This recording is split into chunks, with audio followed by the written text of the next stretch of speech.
49 deputies in Greenville County are investigating a stabbing incident that left one person injured. Deputies say that they were called to Bagwell Circle on Saturday. When they arrived, they found a man with at least one stab wound.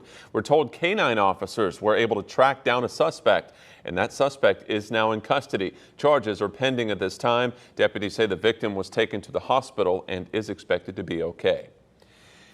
And as you just heard, and you've been hearing from Perella this morning, parts of Georgia still dealing with flooding. This is video from Somerville yesterday morning. Heavy rains left roads, homes, and businesses flooded. Authorities say several secondary roads were washed away as well. That area is expecting more rain today, and officials are asking people to stay home until conditions improve there. Stay off the roads if you can. Georgia Governor Brian Kemp has declared a state of emergency because of the flooding. And Canadian authorities are working to find two people wanted in connection with a stabbing spree that killed nearly a dozen people.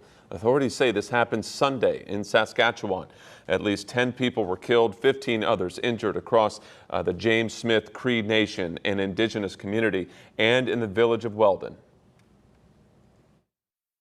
Let me be clear.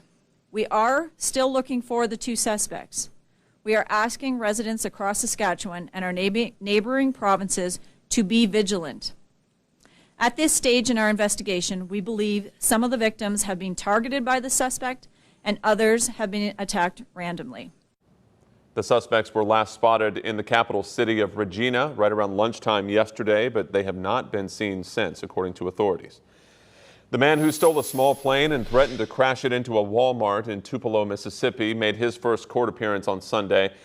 Corey Wayne Patterson was denied bond during the hearing. He's charged with grand larceny and making terroristic threats after being accused of stealing a plane from the Tupelo Regional Airport early Saturday and then flying it around for 5 hours. The judge ruled that Patterson will be held in custody at Lee County Jail until his preliminary hearing. One person is dead and 9 others still missing after a plane crashed in Washington State's Mutiny Bay on Sunday. The Coast Guard reports that at least one child was among the 10 people on board that plane. Authorities say the plane was flying from Friday Harbor into Renton when the crash happened. There's no word right now on what caused the crash. The Coast Guard is still searching for those who were missing.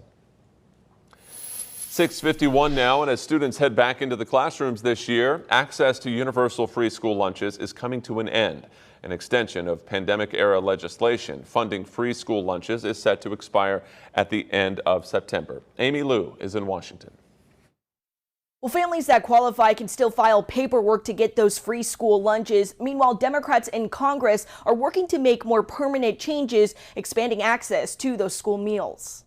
There's a need that families have out there, and certainly qualifying for free and reduced meals will be a benefit to help many families. West Shore Superintendent Todd Stoltz of Pennsylvania says pandemic-era need for free school lunches grew from 2019, giving kids and their families access to healthy meals in school and at home. In many cases in each of our buildings, power packs that go home with kids to help sustain them and their families over the weekends. But with the program expiring in September, schools are warning families must now apply for free or reduced meals. With caps based on households' annual incomes in order to qualify, families who exceed the limit must start paying once again. We know these programs work because when we implemented them during the pandemic, food insecurity dropped 40%. Amongst school children. It's why Virginia Congressman Bobby Scott is pushing the Healthy Meals, Healthy Kids Act to continue what the program started. The legislation reduces the cost of meals through reimbursement to schools and money for kitchen equipment and farm-to-school programs. Kids on Medicaid are automatically eligible. Most children get a significant portion of their nutrition from the school meal program. And so we want to make sure that these programs are as robust as possible to make sure that nutrition is there. For now, Superintendent Stoltz says his district is focused on spreading the word, getting applications out as kids head back to school. And just make sure that everyone's aware and ready for that. The Healthy Meals, Healthy Kids Act got the initial okay from a group of lawmakers back in July. It still has to clear both the House and Senate. In Washington, I'm Amy Liu. At 6:53, SpaceX successfully launched another batch of satellites into low orbit. The SpaceX Falcon 9 rocket lifted off from Cape Canaveral right around 10 o'clock last night. This mission features 51 Starlink satellites and an orbital transfer vehicle provided by Seattle-based company Spaceflight. Now, this is SpaceX's 40th launch of the year. The company has already sent more than 3,000 Starlink satellites into orbit.